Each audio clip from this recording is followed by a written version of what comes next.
Good afternoon. We are the Sounds Good Choir for older adults. My name is Bob Horner, and I'm going to be serving as your narrator today.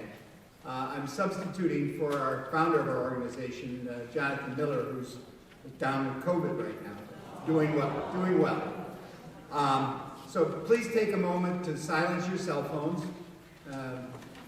Make sure they're off. We don't need any competition.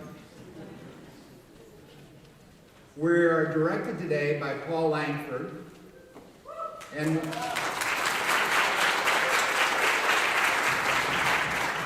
accompanied on the piano by Marianne Kim.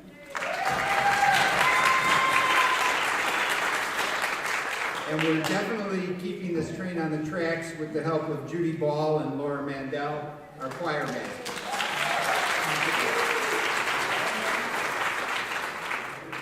Thank you very much for being here. Let's get into the holidays right now with our first song, written for Frank Sinatra, the Christmas Waltz.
The Christmas Waltz came about in 1954 when composer Julie Styne was told that Frank Sinatra wanted a Christmas song.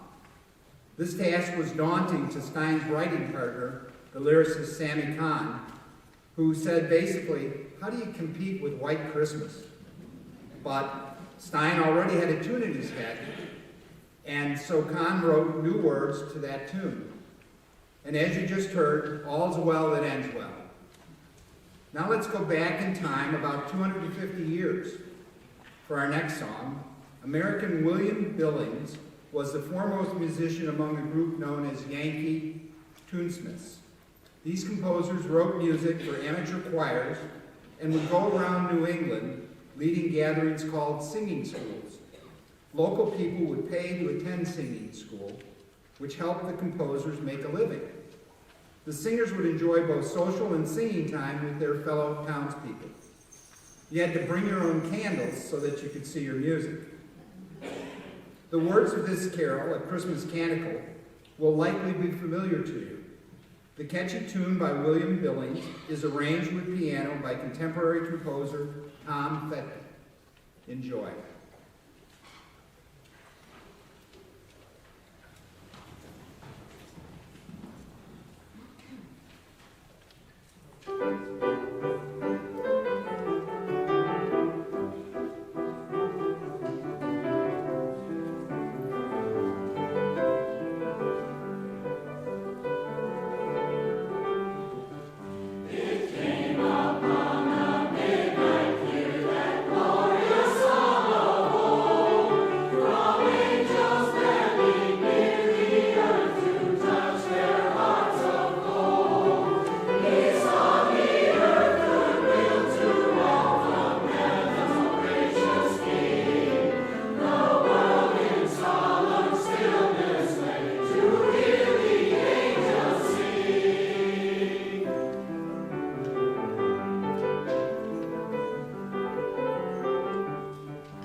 Usually I'm singing back there and I can't figure out what we're doing. Our next song gives us quite a change in mood. We now shift from a fast tempo to a slow one, and from a major key to a minor key. And we also go into a triple meter, which has a wonderful rocking sort of feeling. It's a fitting feeling, too, because the song is about baby Jesus being born. The song is an old carol from the Basque Country in what is now northeastern Spain. We first hear about the prophecy that was told by the angel Gabriel to the Virgin Mary in the Gospel according to St. Luke. The angel calls Mary most highly favored lady, which is sort of a refrain for this song. The song also includes the word of the Magnificat prayer in Latin, which is sung in the upper voices. This is the beloved prayer that Mary spoke when she visited her relative Elizabeth, mother of John the Baptist. The beautiful musical setting for choir and piano is by Tony Alonso, a Latin Grammy-nominated composer and scholar. Tony is a Cuban-born Roman Catholic who lives and teaches in Atlanta, and we're pleased to get to perform his work, Gabriel's message, for you now. I'll turn it back over to the choir for Gabriel's message.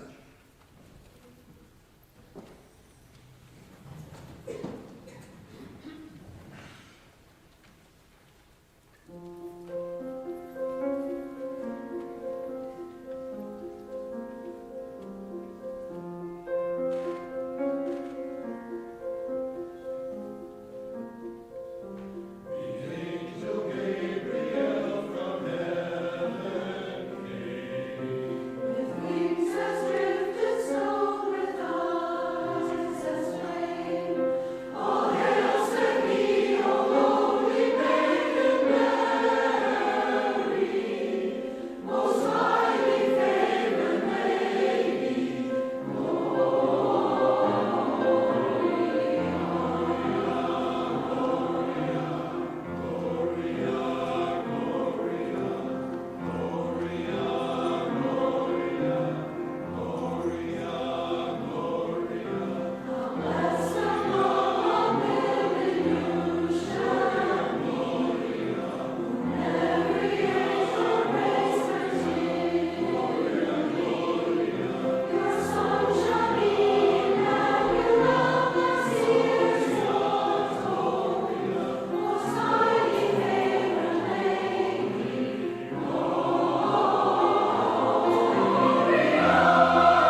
told you it was beautiful. Okay, it's time for another mood change. For our next song to have its maximum effect, we'd like you to get ready to laugh a little bit.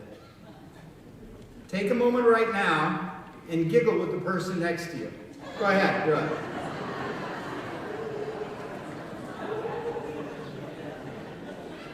All right, very good. Now you're ready.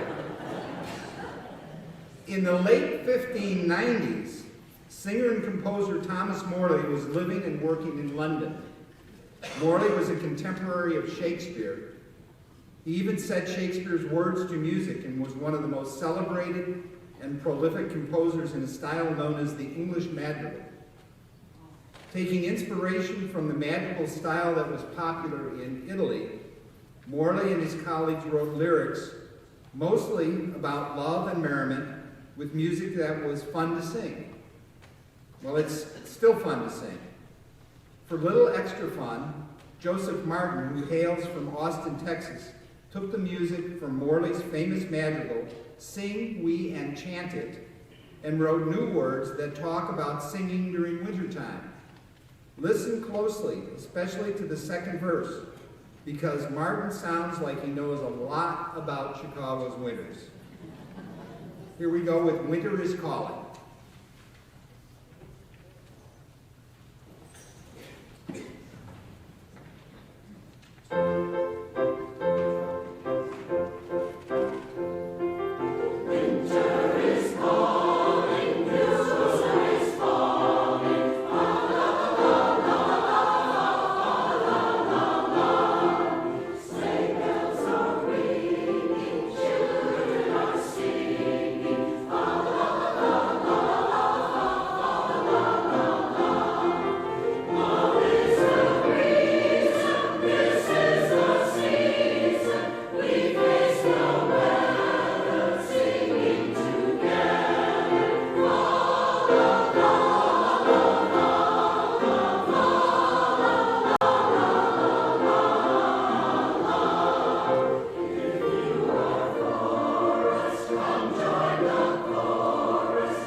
Sorry, Paul, I couldn't help singing along. That's my favorite. At Sounds Good Choir, we were blessed to have the opportunity to work with a team of stellar pianists, superb professionals who help our choirs sound great and are recitalists in their own right. It's my pleasure now to introduce to you once again our pianist, Marianne Kim, who will play for us the piece that's arranged by her, known as Wexford Carol. Marianne?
Trying to stump her with kind of far out stuff. Everybody we named, she could instantly play an excerpt. She's got dozens of things in print as piano arrangements, pipe organ, choir music. She's busy writing all day, every day, as well as accompanying choir. She can play jazz, she can play classical. And you might have noticed that she and I are both using iPads for our music. I've got mine set where I just scroll like this. She's got hers set to change when she winks. So when you see this, she's got it set so she doesn't have to use her hands. She just has to wink at it. Watch.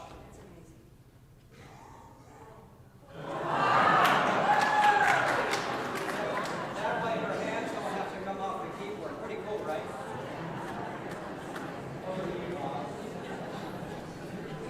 Well, if that again for Mary Ann.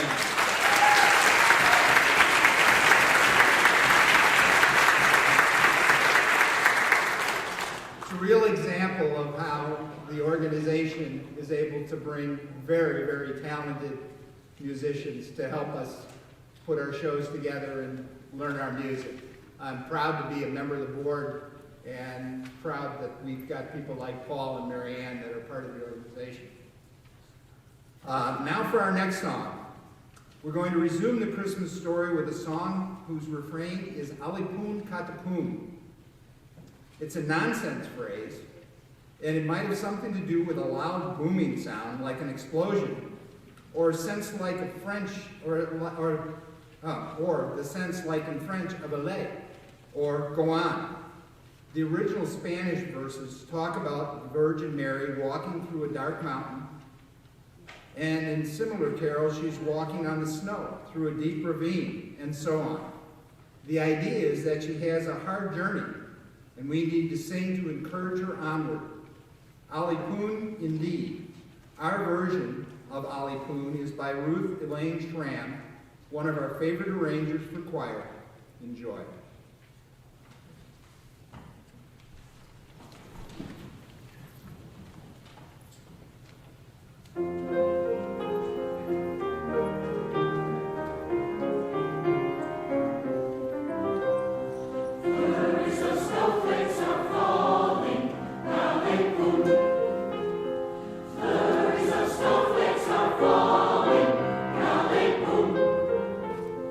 Winds through the shadows are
Let's come back to our side of the Atlantic, to the United States and to Appalachia, specifically to Kentucky, where there are rich musical traditions from the uplands. Folk songs from this region are often in a pentatonic scale, and so have an open sort of feel to the melody. The best of these have been collected in many publications. One of the most important of these books was compiled by Ruth Crawford Seeger, an American composer who, born in 1901, was not only the first female to win a Guggenheim Fellowship in composition, but also is the stepmother of folk singer and activist Pete Seeger. Her book, American Folk Songs for Christmas, came out of her work at the Library of Congress and includes this haunting tune with the title Cradle Hymn. The tender lullaby encourages the baby to slumber in ease, since it is it's so much more comfortable as compared to the hardships of the infant Jesus. Our version for a choir is by composer and music director David Chase. He himself is from Appalachia and returns to his musical roots with his beautiful setting, where the melody gently moves among the voice parts.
For any of you who have nodded off, it's time to wake up.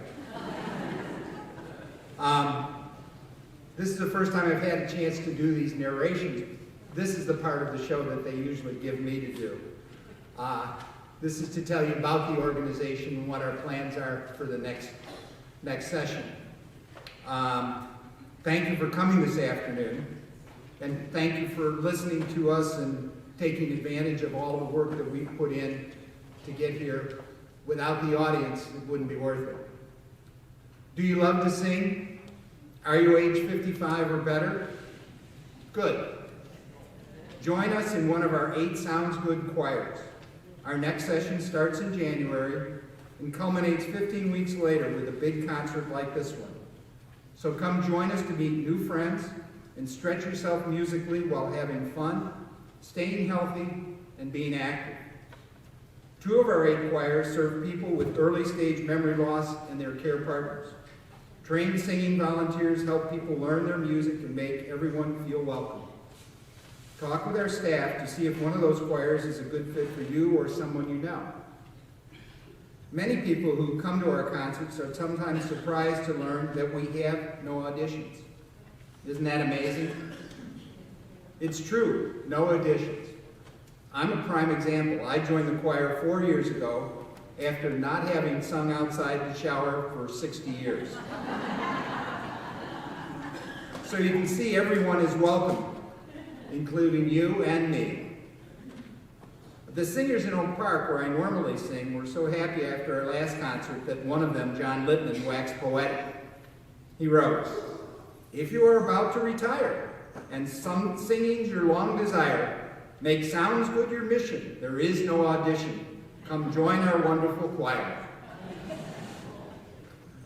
I also have to introduce the conductor for Oak Park is in the audience, Linda Powell, sitting next to the executive director for Sounds Good Choir. So the support for all of the choirs is spread throughout the organization. Find a choir near you and join by going to soundsgoodchoir.org or clicking on the QR code in the program or signing up in person on your way out after the concert. Let me also speak plainly. If you are able to register for 15 weeks with a single payment of $195, please do so. But if that is a hardship for you, simply contact our staff and request a reduced registration fee of $50, and we'll take care of you, no questions asked. Generous donors make this possible. I'm sure you noticed that this concert was free of charge, and yet our many expenses include rental space for rehearsals and concerts, sheet music, professional music staff with conductors and pianists, and extensive technology to help our singers practice on their own. As a nonprofit, we are supported by registrations and in large part by generous donors just like you. Your generosity keeps hundreds of older adults singing each week. All that singing is wonderful. We invite you to make a tax-deductible donation today. You can use the envelope in your program and hand it in to an usher, or mail it back to us, or donate on your phone using that wonderful QR code on page 7 of your program. However you do it, it will be well used, and thank you in advance from all our singers. Remember, the important thing is that in our choirs, older adults get to experience the joy of singing, and we want you to share it with us and support us by joining the choir or making a donation. Thank you very much. And now on with the program. December 7th to 15th of this year marks the Jewish holiday of Hanukkah, the Festival of Lights. Hanukkah does not appear in the books of the Hebrew Bible, but we find it mentioned in the Talmud. The Hanukkah miracle happened around 167 BCE, a time when Jerusalem was under Greek occupation. The occupiers took over the Jewish temple, erected the statue of Zeus in the temple, and sacrificed pigs there. The Maccabees, a band of Jewish rebels, retook the temple and rededicated it. What they found there was a small cruse of oil with only 1 day's worth of consecrated oil bearing the seal of the high priest. The miracle of which we sing is that the light burned for 8 nights, which was enough time for the priest to prepare a fresh supply of oil. This led to the holiday of Hanukkah that celebrates the miracle, along with its related customs like lighting the menorah for 8 nights, spinning the dreidel, giving gifts, and so on. For our first Hanukkah song, American composer Linda Spevacek has done a brilliant thing. She wrote a partner song about Hanukkah that you can sing right at the same time as you sing Hanukkah Nagilah. Isn't that cool? So that's what you're going to hear now. Everyone starts with the partner song, and then the lower voices repeat it while the sopranos and the altos regale us with Hanukkah Nagilah. The result is a piece with the title Hanukkah Nagilah. It's totally okay to tap your feet as the tempo gets faster, and if you can find room in the aisle to dance the horror, go ahead and do that too. Paul, take it away.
Get your juices flowing.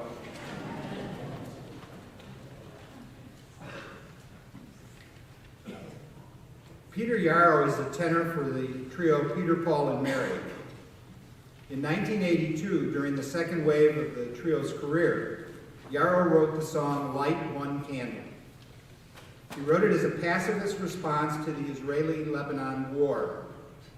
When our music selection team of Linda Powell and Jonathan Miller picked this piece last spring, they had no idea how relevant the song would be now, as we are witnessing the tragedy that has unfolded in Israel and Gaza since October 7th. The words are powerful partly because they are so simple. Yarrow has said that he wrote this song as a reminder to listeners to speak up for peace. And let us be so reminded. Peace is only possible when people work for it. And Yarrow reminds us that the peacemaker's time is at hand. Let each of us do our part to be peacemakers, in private, in public, and everywhere we find ourselves. As the lyrics say, don't let the light go out.